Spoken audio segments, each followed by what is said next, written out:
இப்ப சொல்லுங்க. சொல்லுங்க. நீ காலேஜ் கிழிச்சதெல்லாம் போதும்.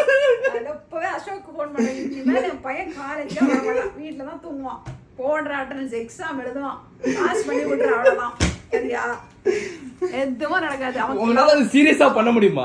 லவ் பண்ணட்டும், முடிச்சிட்டு பிராக்டிஸ் 3 வருஷம் முடிச்சதுக்கு அப்புறம் லவ் பண்ணிட்டோம்.